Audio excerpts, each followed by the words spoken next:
Hi everyone, Ollie here and welcome back to the channel. Today I'm going to be talking about the pros and cons of being a doctor, which is one of the most common topics to appear in medical school interviews. It's really important for all medical school candidates to properly appreciate the true positives and negatives of being a doctor. Medicine is a lifelong vocation, lifelong being the operative word. You are free, obviously, to leave at any point. But if it's something that you're setting yourself up for a lifelong career, you should probably understand a bit about what it's actually going to be like on the shop floor. It's also a great chance for interviewers to ask you to demonstrate your understanding of what it is that doctors actually do, and to show that you realistically understand what your future might be like.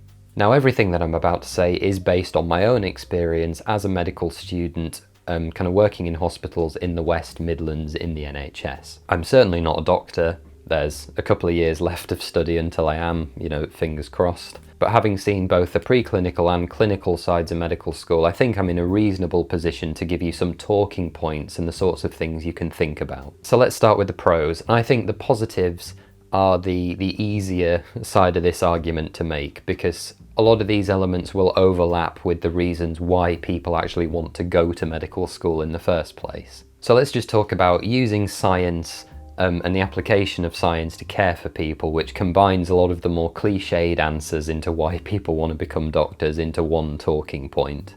The career provides a tremendous amount of opportunity for learning and personal development, and then you're obviously applying that knowledge and that learning to care for patients. It's a job that combines both technical knowledge and understanding of the body through learning anatomy, physiology, pharmacology, surgery, all the rest of it, and your ability to induce change within those systems, with more of a science communication-y healthcare type role, which gives you the opportunity to work directly with the public as the face of the healthcare system within the UK. And that's something which very few careers can offer. You'll be intellectually stimulated a lot of the time, as fundamentally medicine is very often a problem-solving exercise. Someone comes in with a set of symptoms, you've got to somehow work out, whether it's through a history, through investigations, through imaging, what their main problem is and how you're going to suitably deal with it.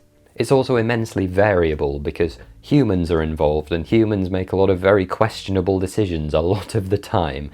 And particularly if you work in disciplines like A&E and GP, literally anything can come through the door at any given time. And as I said, you'll also be required to communicate very complex scientific ideas that you understand and your colleagues understand in a way that the patient will understand. A patient who has no knowledge of drugs or vasculature or rare communicable diseases.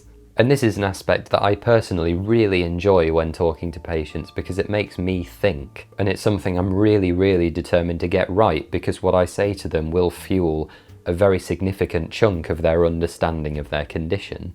The next major thing is career development and opportunity. I said at the beginning that medicine is a lifelong vocation, and that's because practitioners are required to continuously develop themselves both personally and professionally and get revalidated every so often for potentially a very long time. And there's also an enormous number of things that you can do with a medical degree. You don't just have to be a doctor.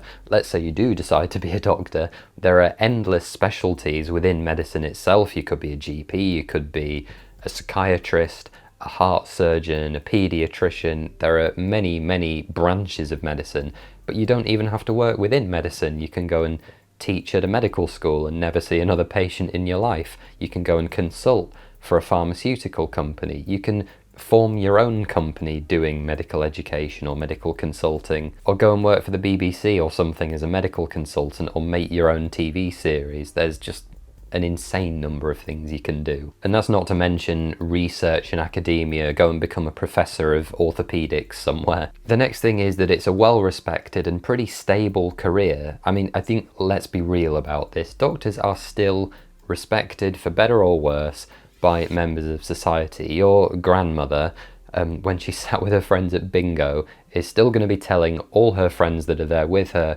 about her granddaughter is studying to become a doctor, And even though quite rightly the days are gone when thinking like Doctor in the House style, when the consultant would walk onto the wards and all the nurses would stand to attention and the patients would be clean. That doesn't happen anymore. But the public still hold doctors in very high regard, which comes with its own special set of responsibilities, including the constant need for good professional conduct. The earning potential is pretty good long term, and there are always going to be sick people. It's always going to be a pretty stable career, because people are living longer and longer and longer, and because they're living longer and longer, that introduces more health needs.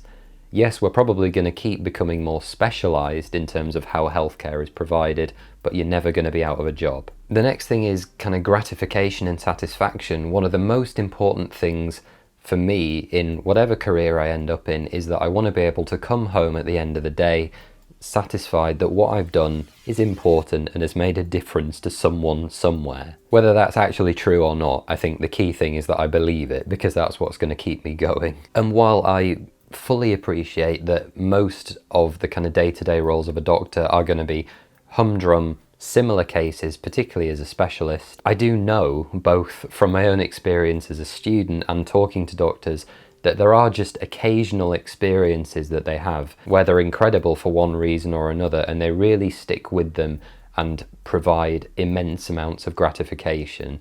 So maybe they've performed a really difficult surgery and saved a patient who was going to die, or they've saved someone who was in cardiac arrest, or even they've just had a really good discussion with someone who has a really difficult condition and the patient has thanked them for doing such a good job. As I say, I've had some of these as a medical student, you know, not even a qualified doctor. They do happen to students. And I think a career where I'm going to get islands of that sustenance every now and again, that's going to be really good for long-term career motivation. The last major thing for me is that medicine is a team game. It's virtually impossible to get anything done in the NHS without relying on your colleagues. Whether you work in the hospital as a doctor or in the community, you're going to be working with all the amazing allied health professionals that there are, so nurses, HCAs, ODPs, paramedics, pharmacists, physios. There are very many more, research scientists. And at least based on my experience of these teams, they tend to be like little family units with people sticking up for each other really well, because they see each other day to day, but they all have to interact day to day as part of the job. And for medics in particular, they're often required to lead these teams, particularly in more difficult cases. So there'll be tons of opportunity to work both as a player within a team, being delegated tasks to, and leading teams yourself, which I think is a really good balance. But before I go on too much further about the positives, because there's an almost infinite number, we need to talk about some negatives to give a balanced argument. So I think one of the most obvious ones is the long training and hours that are required of doctors. It takes an exceptionally long time to train as a fully qualified doctor, say through to consultant or GP level, and in many cases this never stops. It takes years and years and years of hard work, long hours on the wards, particularly in more intense specialties like A&E, obs and gynae, surgery, and you'll almost constantly be working towards one thing or another, whether that's exams coming up for fellowship of the colleges, or research projects, papers, or just acquiring your core competencies on the ward. There's a ton to do, particularly for more junior doctors. Most medical degrees take at least 5 years to complete. There's then 2 compulsory foundation years, F1 and F2, as the most junior kind of doctor, and then most specialties take at least 8 years to complete to fully train as a consultant. You'll often be rotating between various day and night shifts, which could be at different hospitals, with very shifting degrees of rota flexibility. Ultimately, for quite a long time, medicine is going to run your life as a doctor. And this can be very hard on friends and family who might not fully understand and appreciate the system that you're kind of locked into. And all this time spent includes a lot of debt that will be racked up, particularly student debt to pay for your degree. And that's not very well offset by a relatively low starting wage as a foundation doctor when you consider the hours that foundation doctors work. Increasingly more and more administration is being required of doctors, as well as I said, studying for the exams and working on research protocols and things, the kind of things you'll need to do to progress in your career that aren't necessarily curing patients and treating sick people. Sometimes the job just isn't going to be very exciting. A lot of the time it's going to be relatively boring drudge work and just grinding away at things. The NHS also very much is not a perfect system by any stretch of the imagination. It's amazing at what it does. I very fervently believe in the NHS, otherwise I wouldn't be trying to become a part of it. But you get a lot of wasted time, a lot of cancelled clinics, a lot of kind of suboptimal ways of doing things, which means that a lot of the time, particularly I've noticed this as a student, is just kind of sitting around not doing very much. And a lot of uncertainty in what might happen to you as a practitioner. This is again true as a student. So if you like a lot of routine and very timetabled structures, medicine probably isn't the best thing for you. And this is all ultimately just because humans are humans. It's a very human-centric role with all the problems that that generates. Now the next thing is a little bit sad, but it is true, and obviously I want to give you guys a clear picture. Sometimes, and this isn't super common, but it has happened both to me and staff I've been around, sometimes the medical students and junior staff can be treated like crap for no reason by the senior doctors and consultants. The NHS is still, for better or worse, very hierarchical in its nature. Thankfully this is changing, and there are some really good movements such as the Hammer It Out campaign that's being run by Simon Fleming in orthopaedic surgery, for example, that are working to change this culture. But it will take a long time, and I think it's important to appreciate that, particularly while you're a junior, this is the sort of thing that might happen. Sometimes you just need to be able to take a bit of public shouting or public humiliation of some sort or another, because historically, to some degree, this is how all those senior doctors were trained, and that's not to say it makes it acceptable, because it's not. But practically speaking, in the real world, very occasionally that's the thing that sometimes happens. And the last big thing is that sometimes things are going to go badly. The main drive of all people who want to become doctors is to help sick people get better. Sometimes that's simply not going to happen. All doctors make mistakes. Sometimes patients will get angry with doctors for something that isn't their fault, or something that is their fault. Sometimes they'll maybe even take them to court. And because of the nature of their conditions, sometimes patients aren't going to survive. Take some forms of aggressive cancer, for example. That patient could receive all the chemotherapy drugs in the universe and it wouldn't help them outlive that cancer that's eating away at them.